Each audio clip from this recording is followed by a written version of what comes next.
Ladies and gentlemen, we are privileged this evening to have a presentation from Dr. Peter Pedersen, who is currently a consultant historian for the Australian Government's commemoration projects on the Australian battlefields of the Western Front.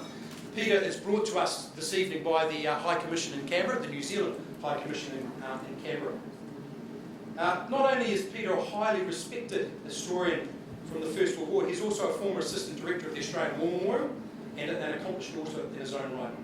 When the Australian War Memorial decided to produce a major publication to commemorate the Anzac Centenary, it was decided that in order to differentiate it from other Anzac chronicles, the work would tell the story through the memorial's extensive and important Gallipoli collection.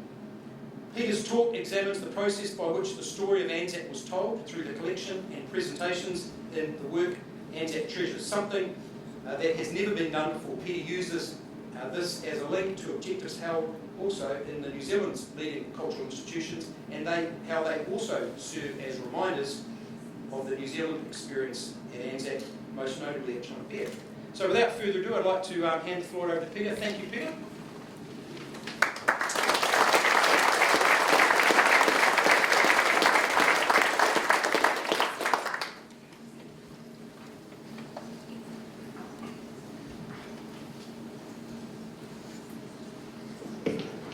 Distinguished guests, ladies and gentlemen,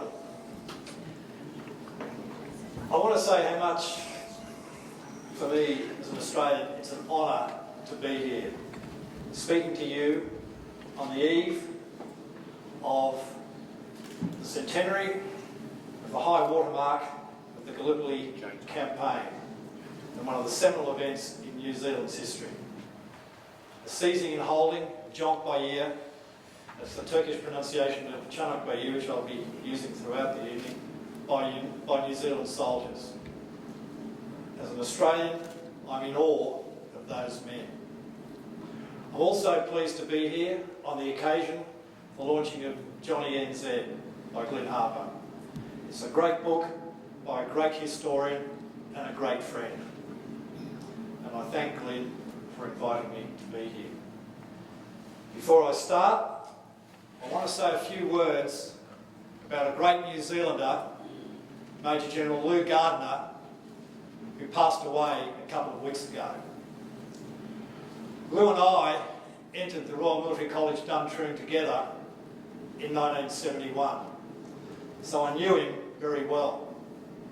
At the end of this month, our class will be having a tree planting ceremony for Lou in the grounds of the Officers' Mess at Duntroon, and we'll be erecting a plaque to honour his memory. On behalf of the class, I want to say, Lou, that we were deeply shocked, saddened by your passing. You're one of the best, and we can't understand why you were taken away from us so soon. But I can tell you, old mate, we'll never forget you.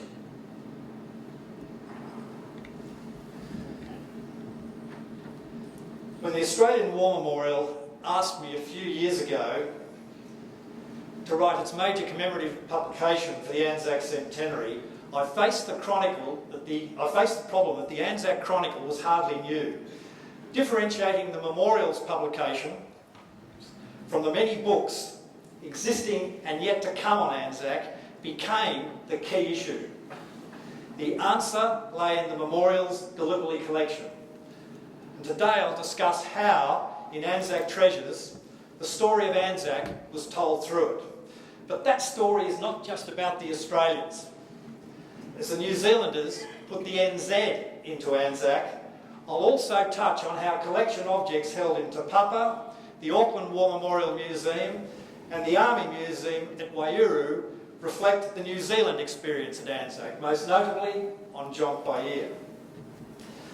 So that you know which objects these are, I'll specifically mention Te Papa, Auckland and Waiouru in connection with them. Everything else you'll see is from the Australian War Memorial. The Gallipoli collections in both Australia and New Zealand comprise relics, photographs, documentary records and works of art. Like so much else there, The Australian War Memorials collection reflects the foresight and enterprise of its founder, Charles Bean, who endured with the Australians on Gallipoli and told their story later as the Australian official historian.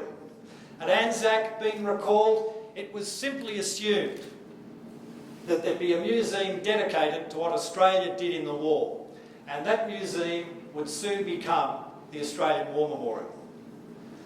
As the collection plans for it were not finalised until 1917 though, the opportunity of collecting on Gallipoli had gone. So in 1919, Bean led a small team back to Gallipoli, intending, as he put it, to crack the campaign's many riddles for the official history and for the museum to gather works of art and a pictorial record of the battlefields, and especially to gather relics. Over 7 tonnes of relics were subsequently shipped back to Australia. Each one told a story. And sometimes the story was just as relevant to the New Zealanders who didn't send a collecting mission to Gallipoli after the war as it was to the Australians. A shredded piece of corrugated iron collected from Quinn's Post, for example, attested to the ferocity of the fighting there. Overlooked on 3 sides by the Turks and separated from them by less than 10 metres in places, Quinn's was the most precarious position ever held by Australian and New Zealand troops. The corrugated iron formed part of the overhead cover that gave some protection from the Turkish bomb showers. A personal dimension endowed the relic with a life force that made connecting with it easier and therefore its story more powerful. This is why donated relics were no less important than the ones Bean's team gathered. The shrapnel-damaged sling from the rifle of Trooper Wilmot Hudson Fish, who served at Quinn's, complements the corrugated iron under which he may have sheltered. Fish was lucky not to have been killed. After the war, he helped to found Qantas and was its boss for over 30 years. Corporal Thomas Gooder was unlucky. In May 1915, this bullet smashed into his spine, paralysing him. In September, he died in London's Wandsworth Hospital. Mrs. Hilda Cornish, an Englishwoman, sat with him in his final hours. She was given the bullet and in 1975, aged 93, donated it to the War Memorial. Private Harry Wishaw's luck ran out too. This cigarette case attests to his service with the Wellington Battalion on Gallipoli, where he was wounded twice. Fortune didn't smile on him a 3rd time. He was killed in France in July 1916, a reminder that after Gallipoli came the Western Front, and that however small the odds of surviving Gallipoli were, they were a whole lot smaller there. Wishaw's family donated the cigarette case to Te Papa in 1998. Through their creators, documentary records, photographs and works of art generally do have a personal link. Letters and diaries convey their creators' thoughts and feelings, and some of the most evocative express the emotions felt on the eve of the landing, with the realisation dawning that death, maiming or disfigurement could be imminent. Many men left nothing unsaid. Australian Sergeant Ben Lean urged his wife to remarry if the worst happened, merely cautioning, "Make sure what manner of man you take, won't you, darling?" Like Private Wishaw, he would survive Gallipoli but die on the Western Front. Knowing that the future held only decay and the chill of old age and perhaps lingering illness, Colonel John Monash's one regret if he were killed was the grief his family would feel.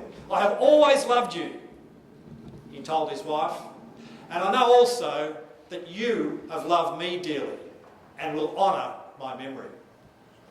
Monash would overcome an indifferent reputation on Gallipoli to become, on the Western Front, the finest general Australia has produced. As a narrative medium, though, private documentary records like letters and diaries are shaky. Researching treasures proved yet again that men really only knew what was happening immediately around them. Beyond that claustrophobic circle, hearsay and rumour flourished.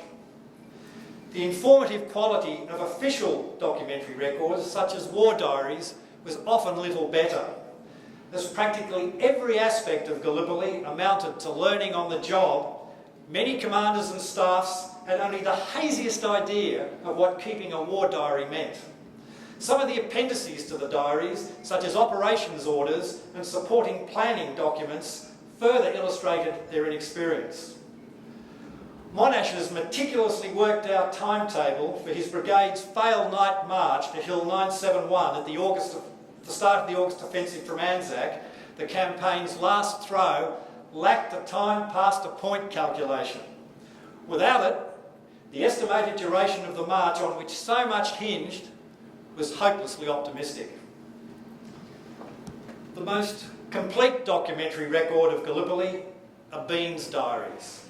He compiled 296 of them by the end of the war, of which 25 covered the campaign at Anzac. They contain observations from the trenches, records of interview, and judgments on the Anzacs, their commanders, the British, and the conduct of the campaign. Comparing the Australians and New Zealanders, Bean reckoned that the New Zealander fought more with his gloves on, but that this didn't matter a jot to the Australian, because then he added that the Australians, having seen the British and the French, the Australians were reluctant to fight alongside anybody else except other Australians or New Zealanders whom they knew would stand by them. Bean's leanings were also evident in his diaries. He idolised Colonel Brudenell White, the 1st Australian Division's Chief of Staff, as a soldier above everything. Monash fared badly in comparison. He was also Jewish, which Bean counted against him. In his diary account of the night march on Hill 971, Bean accused Monash of stopping without being stopped, a decision which many weak commanders would make, but utterly unjustifiable. In the official history, he admitted that Monash had been given an impossible task. Photographs express the literal truth, though not always.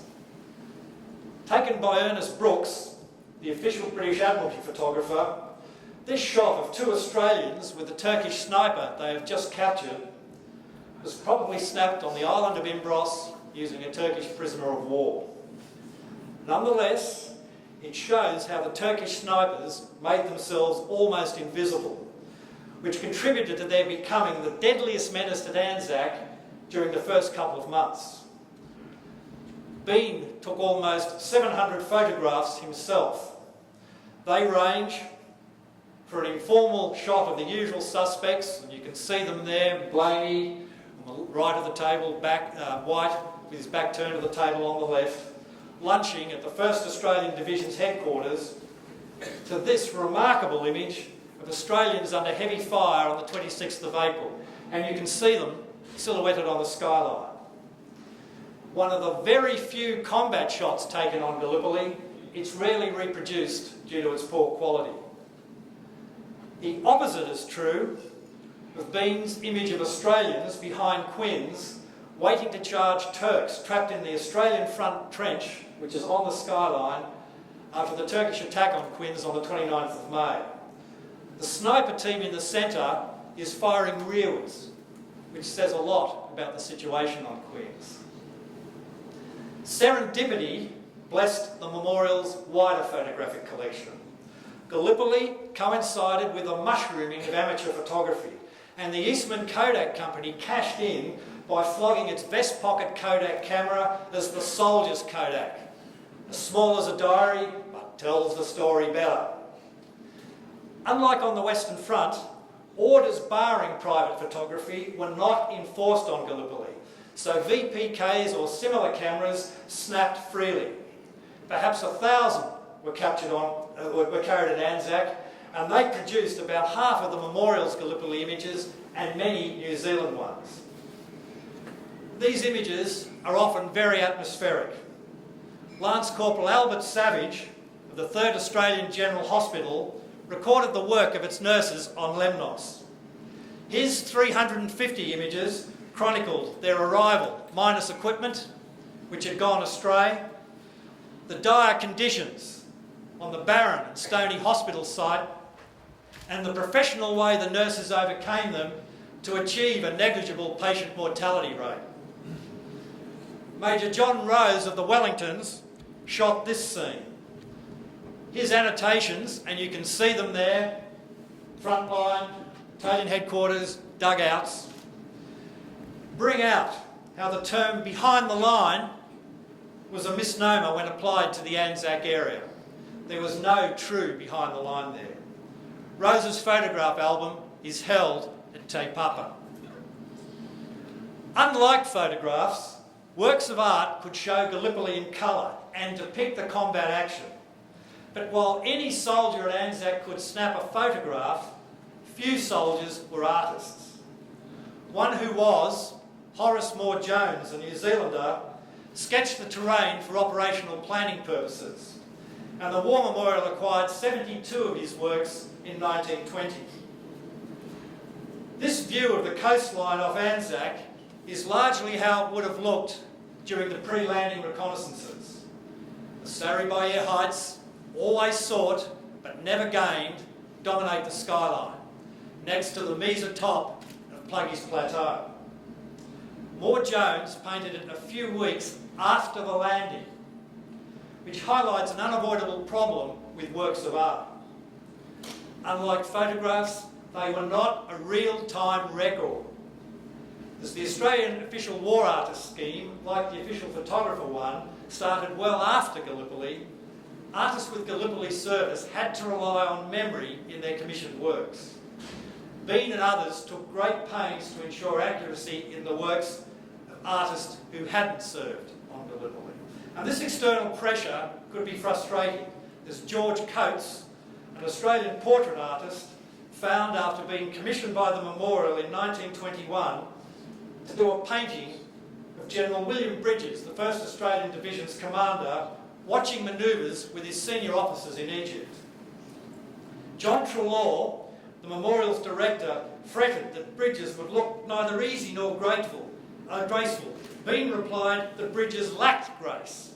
His disdain of others' feelings had discouraged frank advice and led Colonel Talbot Hobbs, his chief gunner, to call Bridges an uncouth, ignorant boor. As Bridges died at Anzac and the other officers had dispersed, some to England, Coates worked from photographs. The resulting likenesses being felt seem to have been scant onto any old bodies. Bridges looked genial and the officers too relaxed. Sittings became necessary, so Coates went to Britain and to Egypt, because Bean wanted the light and the relative positions of the group and the pyramids to be right. Then he and Trelaw squabbled over whether Bridges should be sitting, and given his aloofness, how close to him the other should be. Finally accepted in 1926, 5 years after it was commissioned, the work shows Bridges sitting in front of them. So each collection genre has its strengths and weaknesses. Sometimes the limitations of one genre constrain it as a means of storytelling, but in such cases, the strengths of another compensate. The synergy of the collection genres, taken together, enables the story to be told complete. All 4 genres go into the story of the landing. Possibly constructed by Australian engineers, this plaster model of the peninsula was used by the Allied commander, General Hamilton, for planning. A hodgepodge of ridges and valleys that the landing at Anzac face are evident. Its provenance makes the model one of the most significant objects in the Memorial's collection. Having helped convey Australians, and through them the nation, to its destiny, Two of the boats used at the landing are perhaps the most well-known objects. The one on the left, from the transport Ascot, had been abandoned at Anzac. The other, from the Divana, was donated by P&O after an Australian veteran identified it aboard the refurbished liner in 1919. But we know only that Ascot's boat landed part of the 13th Australian Battalion late on the 25th of April, and the Divana's landed men from the 12th Australian Battalion and the 3rd Field Ambulance, to which John Simpson belonged, just after dawn. So it's possible that Simpson, who would be immortalised as the man with the donkey, had been aboard. And at this juncture, I should mention that the Horace Moore-Jones painting of Dickie Henderson, New Zealand's man with the donkey, is in the War Memorial. Unlike the War Memorial's boats, this watch has a personal link. Carried by Private Robert Hartley of the 9th Australian Battalion, also among the first units ashore, it stopped forever when he leapt into the water at 4:43 a.m. It fixes the landing in time. The frenetic rush up the heights that followed precluded the unpocketing of pocket cameras, and the light was too poor for photography anyway. But the event had fired Australia's imagination, making a visual record of it essential. George Lambert's Anzac, The Landing 1915, provided it. Lambert had been an official war artist with the Australian Light Horse, and he accompanied Bean to Gallipoli in 1919. The Landing conveys the first wave's experience, from its boats grounding on the beach in the lower left corner to its assault reaching the tip of Pluggies in the upper right corner. Incredibly, men scaled the cliffs to the right of the Sphinx, but their figures would have been too small to be discernible. Discerning a Turkish heart because few Turks initially opposed the landing. The terrain, which Lambert endowed with a crushing presence, was the main enemy. Overall, the landing was a straightforward affair. On the beach, cameras recorded scenes that could have doubled the landing exercises on Lemnos. Units headed off with rifles at the slope. Talbot Hobbs and others posed for Bean as the 1st Division's headquarters came ashore. But by midday, wrote Australian Private John Croft, the Turks were knocking us over pretty often. I stopped a bullet in my pocketbook after it had been through my arm. Their advance inland stalled.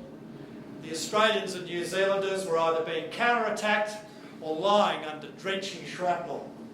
No visual record of this ordeal exists apart from a few photographs, and they may have been taken next day. A battered water bottle and a bugle from Pine Ridge are relics of the Australians killed there after being cut off. But more than the relics, it's the personal accounts that give a sense of this fighting. Australian Private George Mitchell recalled the man alongside him getting hit. The bullet had fearfully smashed his face and gone down his throat, rendering him dumb. But his eyes were dreadful to behold, and how he squirmed in his agony. He took 20 minutes to die. Discovered on a rubbish tip in Victoria in 1990, driver John Turnbull's diary indicated how confused things became. His belief that some Australian units almost got across the peninsula was nonsense. So was the death of the 9th Australian Battalion's commanding officer, an example of a rumour taking hold. He wasn't dead. Bridges found him cringing under a bank on the beach, where he proved resistant to Bridges' boot, being airbrushed him out of the official history. It wasn't the only inconvenient truth. When Charles Aspinall Oglander, the British official historian, alleged in 1926 that straggling from the line back to the beach became serious, the outcry in Australia forced him to back down. Bean had said in the already published Australian official history that many so-called stragglers were simply evacuating wounded or seeking instructions, whereupon they returned to the line. But he'd written in his diary at the time of men losing their nerve and slinking off to dugouts. His diary estimate of between 600 and 1,000 stragglers is confirmed by this photograph, which is one of the most important in the memorial's photographic collection. Testifying to the disorganisation at the end of the first day, it suggests that Aspinall Oglander was right. On the 2nd of May, in the biggest assault launched from Anzac before the August offensive, the Australians and New Zealanders attacked Baby 700, which most threatened the 2 square kilometre cheese bite they held. Poorly planned and executed, the assault was smashed, costing them 1,000 casualties. Te Papa displays the ID disc of Corporal Maurice Brown of the Otago Regiment, who was killed in the attack. His family added the Power Cross after the disc was returned to them.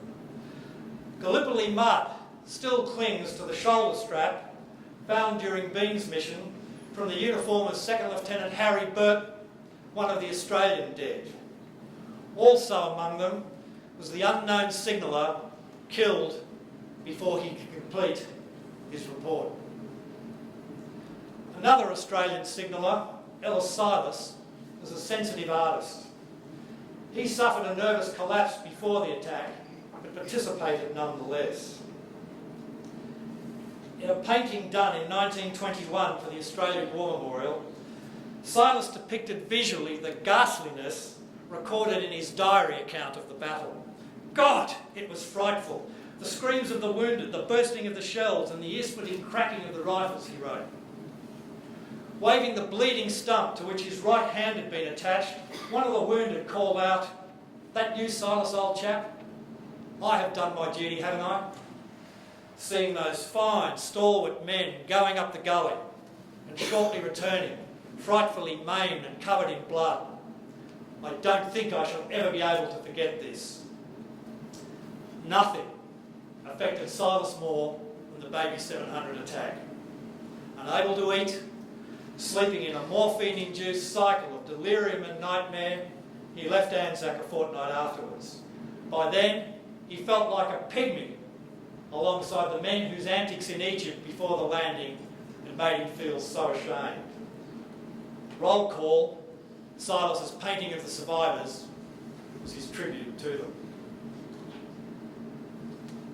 A week later, the 2nd Australian Brigade and the New Zealand Infantry Brigade attacked Krithia at Cape Helles. The New Zealanders had attacked that morning, and they also formed part of an afternoon assault that the Australians were ordered without warning to join. As the Australians had been in reserve until then, they had to cover 800 metres just to reach the British front line, from which the assault was to cover another 800 metres. The manner which the Australians went forward will never be forgotten by those who witnessed it, wrote the British correspondent, Ellis Ashmead Bartlett. They advanced steadily, sometimes doubling, sometimes walking. They melted away under the dreadful fusillade, filled the gaps till the point was reached beyond which it was impossible to advance. That point, 450 metres beyond the British front line, marked the only worthwhile gain of the battle, but it cost 1,000 casualties. Bean was everywhere, succouring the wounded, organising stretcher bearers, running messages, bringing up water. Recommended for the Military Cross, he was ineligible as a civilian to receive it. In the rush forward, he forgot his camera, missing, he said, the finest war photographs that have never been taken. So the assault was depicted in a work of art. The artist chosen, Charles Wheeler, had never fought at Gallipoli. Bean gave him a drawing he'd done after the battle, the 2nd Brigade's commander urging his men on at the British front line, and a photograph of Lambert sketching at the site taken by the Australian official photographer Hubert Wilkins, another member of Bean's team in 1919. Wheeler's work reflects this parentage. Passing British troops, the Australians head for the unseen Turkish line as puffs of dust from the torrential fire rise from the plain and shells rain down. It is just as Ashmead Bartlett described.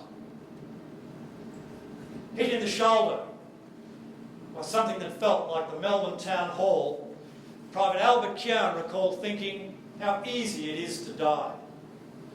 Bean's description of Australians advancing with shovels and packs held in front of their faces like shields against the screaming hurricane of bullets makes the holed and lacerated shovel he recovered from the battlefield one of the most poignant objects in the entire Australian War Memorial. There's no photographs were taken during the all-out Turkish assault at Anzac on the 19th of May, and there are no works of art and next to no relics either.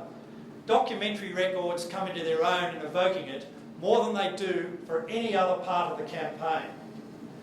Though greatly outnumbered, the Anzacs annihilated the assault, losing 668 men with the Turks' 10,000. Until then, the Turk had been a hidden enemy, dispensing death on a regular basis. Now, the Turks had been given a far worse hiding than any they had dished out. And the 2nd Australian Battalion's war diary revealed how cathartic it was for the Anzacs. The best bit of sport they've ever had, it read. Private Murray Aitken, a sensitive 23-year-old Kalgoorlie accountant, admitted to his mother a certain savage pleasure in firing to kill, but he felt for his targets. Despite the terrible slaughter, they still kept coming on. Even Private Mitchell, a roughneck, doffed his hat.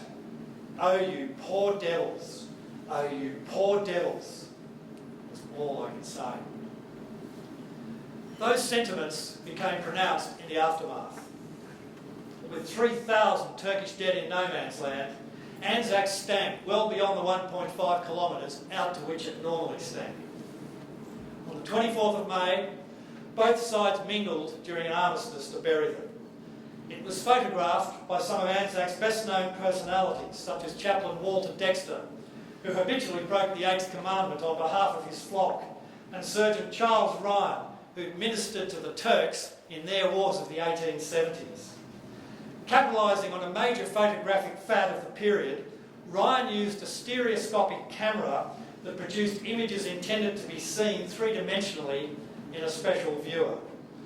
His shots of the armistice, which were in the Australian War Memorial, became famous. The fraternisation, which is seen in them, coming after the courage shown by the Turks in the attack, erased the Anzac's belief that the Turk was a barbarian. Henceforth, he was given a respect that bordered on affection. Life at Anzac is richly reflected in the collections of both the memorial and Te Papa. The unique cinematic record shot by Ashmead Bartlett and held by the memorial shows the non-stop buzz on the beach, and in footage of the Wellingtons on Quins, a humdrum of routine in the line. A diorama of Quins in Te Papa captures that routine. Dioramas blend sculpted models with a painted backdrop and use theatrical perspective to involve the viewer. At the top of the Quins diorama is the front line, protected from Turkish bombs by screen netting and a maze of bomb-proof shelters. Then come the terraced rows of sheltered living quarters, conceived by the Wellington's commander, Lieutenant Colonel William Malone, who famously said that he would have planted roses on the terraces if he had them. Dental and tonsorial treatments are illustrated by photographs from the Australian War Memorials collection. Relics from it, such as the damaged headgear of wearers who had lucky escapes, testify to the randomness of death and wounding. "We're all as happy as soldiers' lice." Trooper Tom Roberts, an Australian serving in the Auckland Mounted Rifles, scrawled to his sisters on the scrap of flannelette that you can see on the left. He would normally have looped it onto a pull-through to clean the barrel of his rifle. It exemplifies the chronic shortages on both sides and the improvisation that overcame them. Sober letters written on army biscuits, a a chess set made from British and Turkish ammunition, and a Turkish trolley made from ammunition boxes. A life-size bronze of a water carrier, commissioned for the War Memorial's official opening in 1941, brings home that the shortage of water was most keenly felt. The minimalist outfit, jokingly called Anzac undress, was de rigueur for Anzac's stifling summer. There's a strong overtone of the heroic in the figure's beefiness, which suggests the robust young Australian that was Bean's ideal of manhood.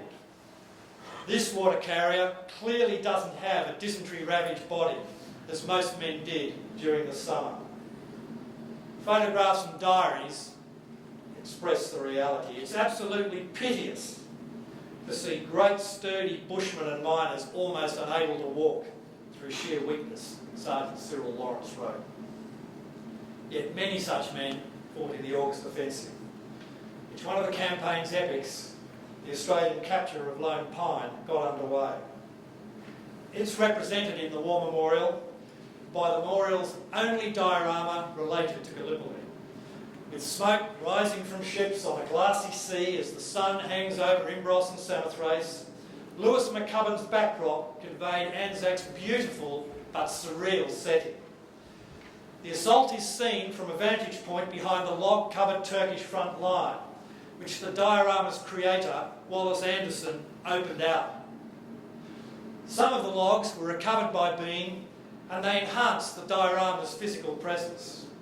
Though Bean said that attempts to prise up the logs rarely occurred, Anderson included them to heighten the diorama's visual and emotional power. But the fighting was grislier than shown. Bombs were handier than rifle and bayonet for close quarter work in the Stygian confined spaces. So were spades, which cleaved off heads and faces. Knives ripped into diaphragms. Eyeballs exploded as thumbs were pushed into them. Noses and ears were bitten or torn off. Men strangled one another. This was the actuality, but portraying it would have been too confronting. In the open trenches behind the front line, intense bomb fighting went on for 3 days before the Turks called time. Many of the images of the aftermath are iconic, such as this one, which is also in Waiyuru, of Major Leslie Morshead contemplating the dead Australians on the parapet of a captured Turkish trench. In the next war, Morshead commanded the 9th Australian Division, the siege of Tobruk and at Alamein. Numerous private records describe the ferocity of what had taken place. It is miraculous that I'm still alive. 3 times I was blown yards away by bombs, Captain Fred Tubb wrote in his diary. His shredded haversack is proof of the miracle. Tubb was awarded one of the 7 Victoria Crosses for Lone Pine, all of which the memorial holds. Suffering a bit from reaction, as he put it in his diary, Tubb avoided the gruesome details. Lieutenant Colonel Pompey Elliott didn't shrink from them. I cannot wear my tunic today because it is all soiled and stained with a poor boy's brains, he wrote to his wife. I saw the whole side of this lad's skull simply ripped out and his brains splashed around. The letter ended, pray that war never comes to Australia. The second of the War Memorial's 2 great works of art on the campaign by George Lambert depicts the other famous Australian action of the August Offensive, the light horse charge at the Neck. Whereas the first, the landing, inspired pride in the achievement it showed, the charge evokes pride in men who went unflinchingly to certain death. Sadness at the sight of the many dead and dying coexists with anger because the scene happened 4 times over, even though the first time proved that success was unattainable. As the frontage was very narrow, Lambert had to capture the charge close up, and with the Turks prominent, as they were no distant enemy, he thrust the viewer onto the right of the charging line, from where the Turks can be seen standing waist-high above the parapet, some even sitting on it, and firing without a care in the world. The air was hazy with lead, one of the few survivors wrote. The thing that struck a man most, said another, was if he wasn't knocked back in the first 3 yards. In the painting, troopers are spun around or lifted off their feet by the impact of the bullets. Following the left to right direction of the charge, the eye ultimately rests on a trooper, kneeling and gazing seawards as though seeking peace before a Turk nails him. His right hand bears a wound that looks like a stigma, making him symbolic of the sacrificial bravery in a higher cause that epitomised the meaning of the neck. A panoramic image taken by Wilkins from Lambert's viewpoint makes the higher cause clear. Baby 700 crowns it, lines of old Turkish trenches, giving it the look of an old-timey ground. In the foreground, bits of clothing litter the Australian parapet, and bones adorn no man's land. On the left, rhododendron ridge climbs to Jonk Bair, the August offensive's holy grail. Late on the 6th of August, the New Zealand Mounted Rifles Brigade had cleared the way to Rhododendron Ridge in a brilliant feat of arms. Early on the 7th of August, the New Zealand Infantry Brigade was parked on Rhododendron Ridge when it should have been advancing from Jonk Bair to meet the light horsemen heading up Baby 700. Wanting to give the New Zealanders a clear run at Jonk Bair, the High Command ordered the light horse attack to proceed. That it continued after the destruction of the first line was due to the local Australian commanders, detailing the many attempts to point out futility to them. The 10th Light Horse's War Diary account contains more than a hint of anger. Ironically, Jonk Bair was undefended early on the 7th of August, and the New Zealanders were within a stone's throw of the crest. But their commander, Colonel Francis Johnson, who was widely alleged to have been drunk, ignored orders to press on, and he waited for a battalion that had got lost during the night march. By the time the advance resumed, the Turks had occupied the crest, and they shot down the oncoming Auckland battalion.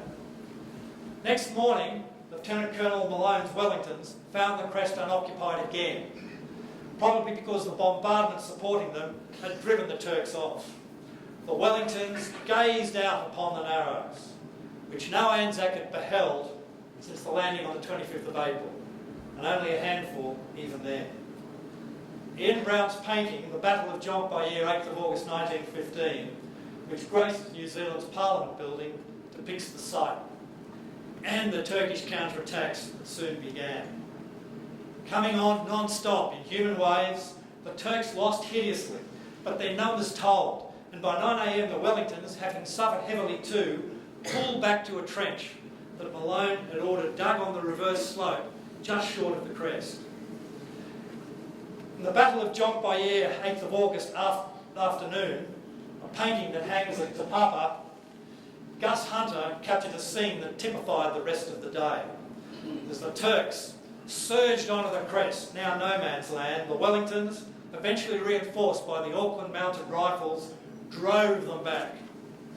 Appropriately wearing the lemon squeezer hat, which he introduced to the Wellingtons and which was later adopted by the New Zealand Infantry Division, Malone is the central figure. And that's appropriate too, for he was a colossus, leading charge after charge with a rifle whose bayonet had been bent by a Turkish bullet, and constantly encouraging his men. A letter in Te Papa, written by a soldier whose wound Malone dressed, shows that Hunter's painting does not exaggerate what happened. At times we couldn't see for the smoke, fumes and dust of bursting shells, and then the nerve-wracking swish of shrapnel, and again the silent but deadly bullets which accounted for so many. We were constantly under attack, and the enemy got to within 3 or 4 yards in places, and the bayonet had to be resorted to. When the Wellingtons were relieved after dark, only about 70 the 760 who'd started out for Jonk Bair in the morning were unscathed. Malone was not among them. He'd been killed by friendly fire late in the afternoon. In life, he often questioned the competence of Johnson and the brigade staff, probably with cutting eloquence, as might be expected from a man who had a fiery temper and been a barrister as a civilian. In death, he was unfairly blamed by them for losing the crest by citing a trench on the reverse slope, which ignores the fact that the Wellingtons had originally held the trench on the forward slope. Thankfully, Ian Jones's painting records that fact for posterity. Malone's barrister's wig, which his granddaughter-in-law donated to Te Papa, serves as a memory of the man rather than the soldier. But Malone was superlative on both counts, even if he didn't particularly like Australians. Today, it's hard to imagine any New Zealander, or Australian for that matter, disputing that Malone deserved the Victoria Cross for his actions on John Bair. But he went unrewarded. Fittingly though, New Zealand's only Victoria Cross of the campaign, now displayed at the Auckland War Memorial Museum, was awarded for heroism on John Bair to Corporal Cyril Bassett, who repeatedly braved its fire-swept slopes to repair signal wires. With the Otago infantry, the Wellington mounted rifles taking over the bitterly won toehold, the New Zealanders' ordeal on John Bair continued into the 9th of August. The Auckland War Memorial Museum's collection contains a letter in which Trooper Ernie Jolly of the Wellington Mounted vividly described the 6 hours before he was wounded. The smell of human blood was simply sickening. We resisted 6 mass attacks. When the cry of, "Look out, here they come again," was heard, everybody put in rapid fire. How many Turks I accounted for is hard to say, for I lost count. When a solid mass of troops are rushing towards you within 100 yards or less, one doesn't have to take much aim to hit. In the end, I had 3 rifles going, as the one got too hot for holding. Meanwhile, the attacks on the adjoining heights had miscarried. Monash's Australians never got near Hill 971, and the Gurkhas fleetingly held Hill Q. And in the Waiuru Museum you can see a kukri, a Gurkha kukri, taken off, dead Gurkha, by a New Zealander from the Canterbury's. So the New Zealanders had to hold out almost alone on John Bair. And that achievement amounted to an epic that was at least the equal of what the Australians had done at Lone Pine. Recalling it, 100 years on, almost to the day, brings a lump to the throat and a tear to the eye. But on the 10th of August, when mainly British troops held John Bair, it was lost. With the failure of the August offensive, the curtain came down on Gallipoli, and in November, the decision was taken to withdraw from the peninsula. The evacuation went without a hitch, an anomaly in the record of the campaign. That was due at Anzac for the precision and clear thinking with which Brunel White planned it. Displayed at the Australian War Memorial, the table and pencil that he used form a closing bookend to the campaign in the same way that the terrain model forms the opening one. Some parts of the War Memorial's collection relate less directly to operations, but they still have an important interpretive function.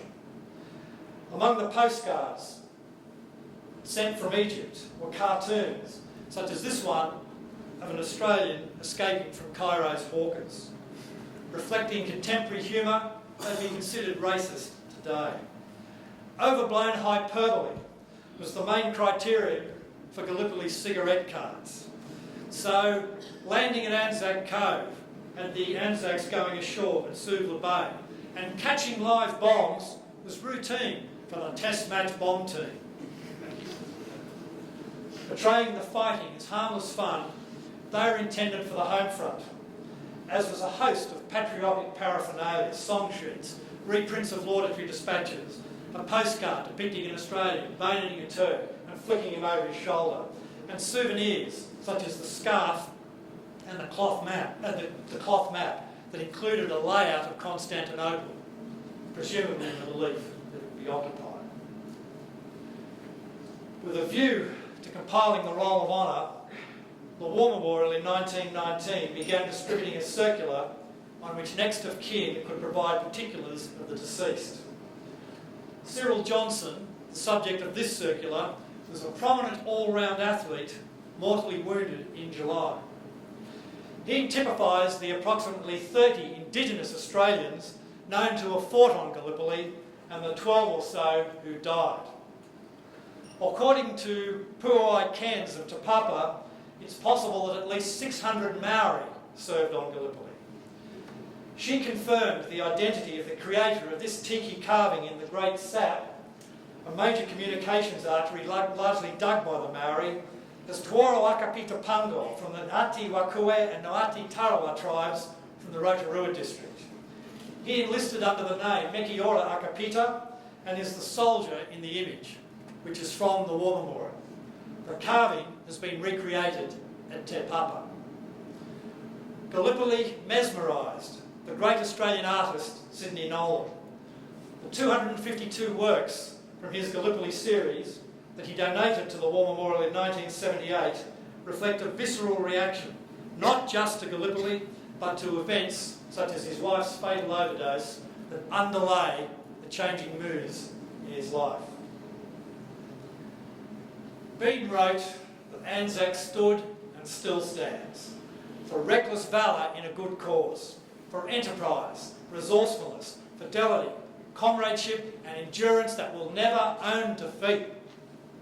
Regarded with cynicism in some quarters today, they really were sustaining qualities then. Woefully trained and inexperienced, unlike the magnificent force of 1918, the Australians at Anzac had nothing else but those qualities on which to rely. Though as being stressed, they were certainly not marked in every Australian. The same things could be said of the New Zealanders. All of the Australians and New Zealanders who fought at Anzac, like those mingling in this War Memorial image, have now gone. The living connection with them is no more.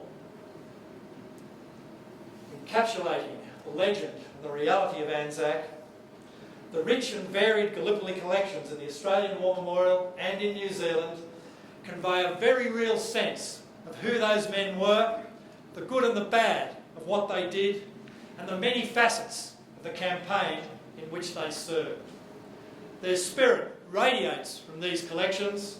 Australia and New Zealand have been enriched by them. Thank you very much.